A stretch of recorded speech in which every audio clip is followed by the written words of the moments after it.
Hello and welcome back to Resident Evil. Okay, so I did something very clever. I recorded the entire set, but the volume was way too loud on my voice, and it sounded dreadful. So I'm redoing it again, slow-mo sections and all. Yeah, that was kind of dumb. Kind of really dumb. It's okay. I feel very good about this. Very efficient.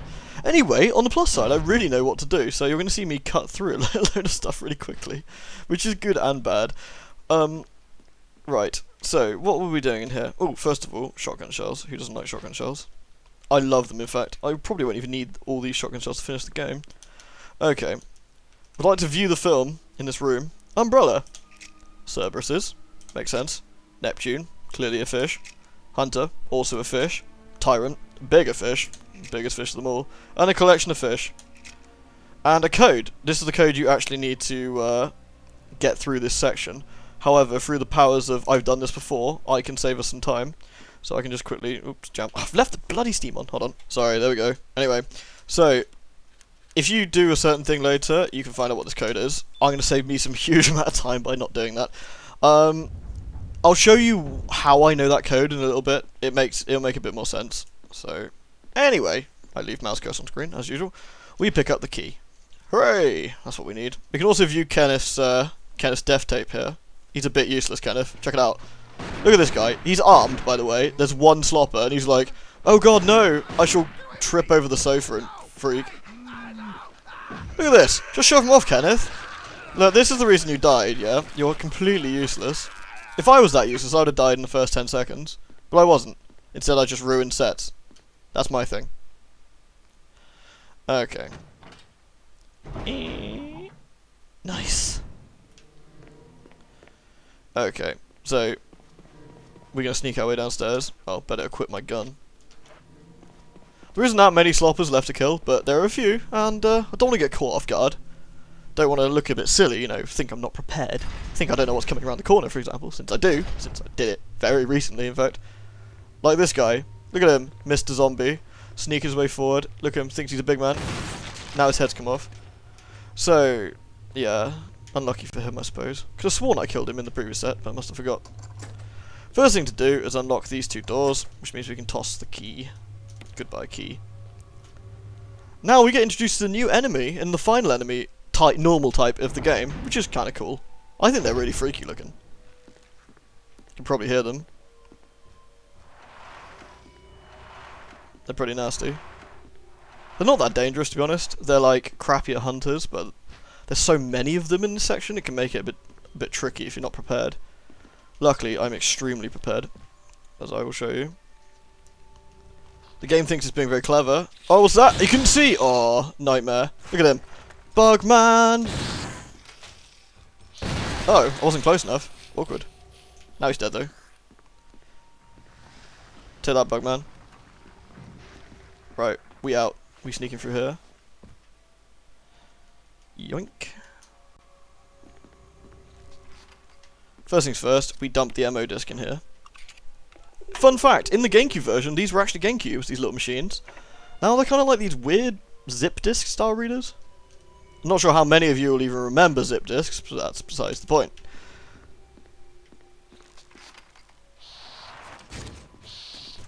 These guys can follow you through vents, by the way, which is important to know for later, because there's a section where these guys like zoom through the vents after you. The only point of this entire like little room, aside from introducing these little sloppers, is to use the MO disc. And the MO disc stuff is completely optional. We could make this like final section in half the time if we didn't bother with it. But we want to bother with it. Because we like the reason we're doing this. You don't know that yet. Jill doesn't know that yet, and she's just doing it because I'm telling her to. I'm like some sort of cruel puppet master, but I know. Oh yeah, zombies. Naked ones. Oh, well, it seems like an excuse to zap them. I'm not going to get a chance to zap these gits otherwise. Oh, what's that? No, says Jill. Here, have a taser. And that should do him. Yeah, there we go. Inside this room is a save room, but we do not need to go in here yet, so moving swiftly on. Now, Jill doesn't know this, but I do. We've got to clear this room. It's got bugmen in it. No one likes bugmen. Oh, he's all like... oh, crap. I hit him so hard he flew out of the camera. Right, he's dead.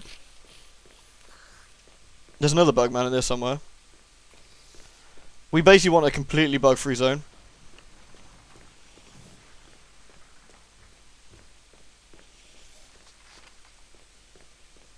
There's vents all around here, you see? I can hear them, but I don't know where he is exactly. Aha! Bugman! Is that it?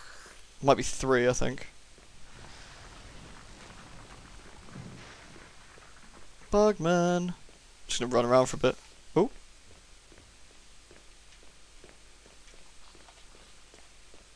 Bugman? I love you, Bugman. Please come out. I promise to be nice to you. Like, seriously, I will be amazing. Fine, whatever. I'll just get... Oh, hello. Ow! Little turd basket. Oh, he's dead. And I'm fine. See, it even says fine. We know Jill is fine. She's a lovely lady. Warning, fuel may explode if shaken or jarred. A refueling device for the power room. It's not working right now because there's no fuel. There's an empty fuel thing. Will you take it? The game really, really, really wants you to know that if you... Yeah, they're just dead. Just making sure. I think there's only 3 in here. The game basically really wants to make it known that if you run with this thing, or you jar it, i.e. I believe getting hit, it will go bang. This is important because it... Well, I don't know. The game's surprisingly nice about this. I truthfully cannot remember the original Resident Evil. I don't know if it had something similar in it. Because I get the feeling this might... with how carefully it words everything and warns you directly what the problem is, I don't know if... I don't know if the original would have been so nice about it. Or maybe that's why they did it. I don't know. I'm talking nonsense, probably. But you'll understand. You'll understand my pain. Luckily, I've never, cross fingers, touched this plasticky looking wood stuff that I've never actually exploded while doing this section. There is a slopper in here, though. Wait for it. No sloppers! Wow. What's up with these resilient sloppers, anyway? Goddamn zombies think they own the place. Not when I'm around. Bitches. Oh, okay, here we go. This slide cartridge is what you need in the film room to see the code. So, you have to technically come in here first. Otherwise you won't know what's going on. Anyway, facts. 2. Sanitation Division. Attention, Manager of Sanitation. From Raccoon Disaster Contingency Committee. The contents of facts are confidential, blah blah blah blah blah. You see that all at work anyway. We expect significant increase in the damage done by the recent T-virus outbreak than initially estimated. There are several concerns. First concern, more than half the researchers have been infected by the T-virus and died. It has all been reported that almost all of the survivors of this accident are starting to show symptoms of the T-virus infection. Second concern, our secret security patrol team, you shouldn't, that's just ridiculous. You can't call it a secret security patrol team without sounding stupid. Has also been completely eradicated. Therefore, our most secret research is in danger of public disclosure. Quick actions are demanded to prevent mass media coverage. Third concern, there is a high possibility that most of the specimens are running loose inside the cotton pan. Very high possibility, I might add. We expect many casualties to follow. However, yet unfortunate, these casualties underscore the success of our research results.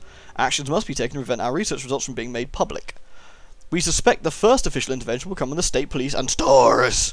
We strongly recommend taking measures against them first. No one takes measures against us. We take measures against them. And Gregor. Because screw Gregor. He tried to ruin my plans. I wasn't having it. Not at all. It seems to unlock something. Luckily, we have no idea what that could be. Right. Here we go. There seems to be something behind this sturdy door. Open it. This is where it starts to be really nice to us. It looks like a refueling device. Set the capsule into place. So we put this very volatile fuel in this tiny capsule. You think this kind of thing would be automatic, but no. The main ingredient of this fuel appears to be a nitro compound. Running could result in a fatal explosion. So, yep, we get to walk the entire way. Which means subjecting Jill to some terrible, terrible bouncy physics. Sorry, Jill. I apologise about this. It's not your fault, it's the 60 frames per second bug. Selvey. Right. So, all we gotta do is march Jill back to the room where I shot the 3 bugmen. And all is well. There's nothing along the route, and that's why you clear the routes. There's nothing to actually warrant the danger here. You just kind of mosey it along a bit. Jill looks very determined, at least, when she walks like this. She seems like she's 100% business, which looks cool. Also, good trigger discipline with those shotguns. Very nice. The benefit of us clearing the room, like I said, is that we can just zoom in there, put it into place, go into the next room, shoot the sloppers, go into the final room, shoot more sloppers, and we're done. And then we've basically done everything we need to do here, except for the final story bits, but you know, that comes as is. Amazingly, Jill fits it some way in her person. Like, I guess she's got a bag or something? Who knows? It's a mystery. 8 slots. I guess that she got really, really deep pockets. Actually saying that, she does actually have tons of pockets, in all fairness. Right, we want to go this way. Oop. There's something that I don't think I've said in the LP, but I think I should mention. That, to be serious for a second. Oh, let's just put this in there. Yeah, would you let's set the caps in place? There we go. All done. Good. This game was leagues ahead of its time in terms of graphics. This game was unbelievable. The reason being, of course, is, as we now know, is, you know, all the pre-rendered backgrounds and stuff. But, I mean, this game looked almost a generation ahead when it came out. And, I don't know. Sloppers. I just remember being incredibly impressed by how this game handled itself and how it looked, and it truly was frightening when it came out. And I think the graphics really helped with that. I don't think the scenario itself is that scary. Like, once you've seen this, you know it's like blah blah blah zombies, whatever. There we go, cool. But what they managed to do with the graphics on this game on the little old GameCube was so impressive. It really was.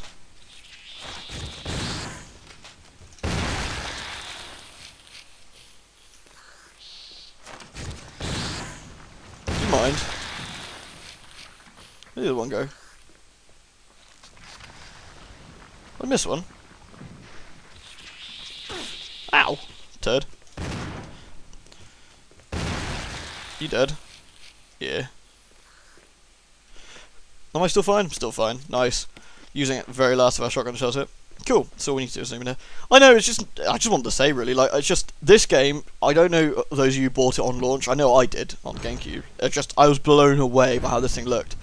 And yes, pre-rendered is kind of not true graphics, I suppose, but that allowed them to give so much detail to the character models and everything else. Just, you know, to credit where credit's due, this was a hell of a looker then, is a hell of a looker now, and it's aged beautifully. The only thing that hasn't aged well is those horrible little cutscenes. I don't understand why they didn't re-record them. I know this was probably done on a budget, but they probably have the original video around somewhere. Oh, what's that? Something shiny there. Why not? Right, we're all done in this section. We just pop back out. Gonna go to the save room, save it before we do sort of the final part, really. Getting all nostalgic for a minute as well. Remembering the lovely times where I bought this game from Electronic Boutique, I think it was. Cost me $32.99, I think it was back then, which was quite expensive. I traded in Kirby's Tilt and Tumble to get it. That didn't even release in the UK. They gave me loads for it because it was an import game. Yeah, think about that. We didn't get a Kirby game. Nintendo of the 90s and early 2000s absolutely loved Europe, I tell you. Okay, I'm still fine. Okay, just gonna go save this then. Okay, that's what I'm taking with me, basically. Enough things to ruin anything that moves. I'm nice like that. The grenade launcher is our final defense against the last baddie that's coming up. I mean, why not? Might as well use all the grenades. One thing I didn't use was a self-defense gun, and like everyone was saying, I should have used it on Yawn. What a waste. Anyway, Jill didn't know this, but the lift's now working again. She's just gonna think it works. I made her do that stupid carry for nothing. She's like, God, that stupid puppet master, what a jerk. Jill. Hey, Barry. Traitor. At least waited up. No. We're not buddy-buddy. No, Jill, we need to discuss this guy. Like, clearly he's dodgy. He just gave you the buddy-buddy tap. That's a sign. It's a sign that he is secretly not legit. Hey Barry, how's your conscience? Feeling guilty? I would be. If I could make that meow hissing noise, I'd do that like meow or something. Yeah. Barry, if I could, I would totally slap you with this. Not actually shoot you with a grenade, Barry, because you're quite useful, but physically slap you with it. Like in the junk. In the junk, Barry. Where it hurts. Oh, hi, Wesker.